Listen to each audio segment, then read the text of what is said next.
ಇನ್ನು honey trap ವಿಚಾರಕ್ಕೆ ಸಂಬಂಧಪಟ್ಟ ಹಾಗೆ ಸಚಿವರು ಮಾತನಾಡಿದ್ದಾರೆ. ಏನು ಹೇಳಿದ್ದಾರೆ ಬನ್ನಿ ನೋಡೋಣ. ನೋಡಿ, ಅದು ರಾಜಣ್ಣ ಅವರು ಅವ್ರಿಗೆ ನನಗೆ ಏನಾಗಿದೆ ನನಗೆ ಗೊತ್ತಿಲ್ಲ. ಅವ್ರಿಗೂ ಮುಖ್ಯಮಂತ್ರಿಗಳಿಗೆ ಹೋಮ್ ಮಿನಿಸ್ಟ್ರಿಗೆ ಅವರು ಅದು ತಮ್ಮ ಏನಾಗಿದೆ ಅಂತ ತಿಳಿಸಿದ್ದಾರೆ. ನನಗೆ ಗೊತ್ತಿಲ್ಲ ವೈಯಕ್ತಿಕವಾಗಿ, ನಾನು ಏನೇನು ಕೂಡ ಹೇಳಿದ್ದೀನಿ. ಈ ರೀತಿ ಯಾರೇ ಮಾಡಲಿರ್ತನೂ ಸಹ, ರಾಜಕೀಯವಾಗಿರ್ತನೂ ಸಹ ಗುರಿ ಮಾಡಿ ಯಾರೋ ಒಬ್ಬರನ್ನ ತೇಜೋವಧೆ ಮಾಡುವಂಥದ್ದು ಇದು ಭಾಳ ಹೀನ ಕೆಲಸ ಇದು. ಹೀಗಾಗಿ ಇದರಲ್ಲಿ ಅವ್ರನ್ನ ಇದು ಮಾಡಿದ್ದಾರೆ, ಯಾರು ಮಾಡಿದ್ದಾರೆ, ಯಾಕೆ ಮಾಡಿದ್ದಾರೆ ಅದೆಲ್ಲ ಕೂಡ ತನಿಖೆ ಆಗಬೇಕದು. ಮುಖ್ಯಮಂತ್ರಿಗಳು ಮತ್ತು ಹೋಮ್ ಮಿನಿಸ್ಟರ್ ಬಗ್ಗೆ ಗಮನ ಹರಿಸ್ತಾರೆ. SIT ತನಿಖೆ ಬೇಡ ಅಂತೇಳಿ ರಾಜಣ್ಣ ಅವರು ಹೇಳಿದ್ದಾರೆ. ಅಂದರೆ SIT ಮೇಲೆ ನಮ್ಮ ಆ ಪಕ್ಷದಲ್ಲೇ ಇಟ್ಕೊಂಡ ಪಕ್ಷ SIT ಮೇಲೆ ನನಗೆ ಗೊತ್ತಿಲ್ಲ ಅವ್ರು ಎಲ್ಲಿ ಹೇಳಿದ್ದಾರೆ, ಏನು ಹೇಳಿದ್ದಾರೆ, ನನ್ನ ಕೇಳಿಲ್ಲ. ರಾಜ್ಯ ಕಾಂಗ್ರೆಸ್ನಲ್ಲಿ ಹನಿ ಟ್ರ್ಯಾಪ್ ಸದ್ದು ಮಾಡ್ತಾ ಇಲ್ಲ.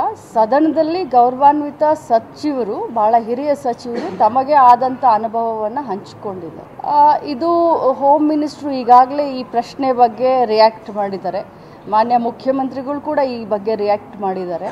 ಸೊ ಇದು ಪ್ಯೂರ್ಲಿ ಮಾನ್ಯ ಸಚಿವರಾದಂಥ ರಾಜಣ್ಣ ಅವರಿಗೆ ಸಂಬಂಧಪಟ್ಟಂಥದ್ದು. ಆದರೆ ಇದು ಬಹಳ ದುರದೃಷ್ಟಕರ. ಈ ರೀತಿ ಎಲ್ಲೂ ಆಗಬಾರ್ದು, ಯಾರಿಗೂ ಆಗಬಾರ್ದು. ಸೊ ಹೇಗೆ ಸಚಿವರು ಡಿಸಿಷನ್ ತಗೊಳ್ತಾರೆ, ಯಾವ ರೀತಿ ಮುಖ್ಯಮಂತ್ರಿಗಳು ಮತ್ತು ಹೋಮ್ ಮಿನಿಸ್ಟ್ರು ಇದನ್ನು ಮಾಡ್ತಾರೆ, ಆ ರೀತಿ ಆಗುತ್ತೆ.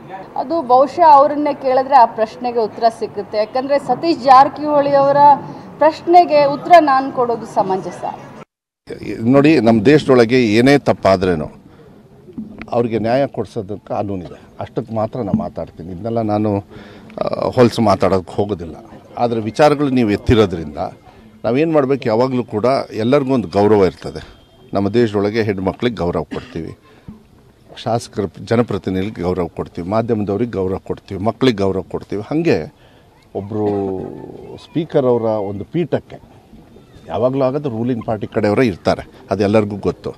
ಆದರೆ ಪೀಠಕ್ಕೆ ಅಗೌರವವನ್ನು ಕೊಡ್ತಕ್ಕಂಥದ್ದು ಅದು ಮೋಸ್ಟ್ಲಿ ನನಗನ್ಸುತ್ತೆ ನಮ್ಮ ಸಂವಿಧಾನದಲ್ಲಿ ನಾವು ಯಾರು ಕೂಡ ಎಕ್ಸೆಪ್ಟ್ ಮಾಡಬಾರ್ದು.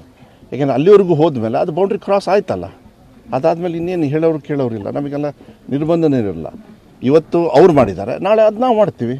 ಇದಾ ಉದಾಹರಣೆ ಕೊಡಬೇಕು, ಅದು ತಪ್ಪಾಗ್ತದೆ. ಒಂದು ರೂಲಿಂಗ್ ಕೊಟ್ಟ ಮೇಲೆ ಮಾನ್ಯ ಮುಖ್ಯಮಂತ್ರಿಗಳು, ಈ ರಾಜ್ಯವನ್ನು ಆಳ್ತಕ್ಕಂಥ ಮುಖ್ಯಮಂತ್ರಿಗಳು, ನಾನು ನ್ಯಾಯಬದ್ಧವಾಗಿರ್ತಕ್ಕಂಥ ತೀರ್ಮಾನವನ್ನು ನಾನು ತಗೊಳ್ತೀನಿ ಅಂತ ಹೇಳಿದ್ಮೇಲೆ ಫಿನಿಶ್ಡು. ವಿರೋಧ ಪಕ್ಷದವ್ರು ಹಿಂಗೆ ಮಾಡಿರಿ ಹಾಗೆ ಮಾಡಿರಿ ಅಂತ ಹೇಳೋದಕ್ಕೆ ಅವ್ರ ಸರ್ಕಾರದಲ್ಲಿ ಇಲ್ಲ.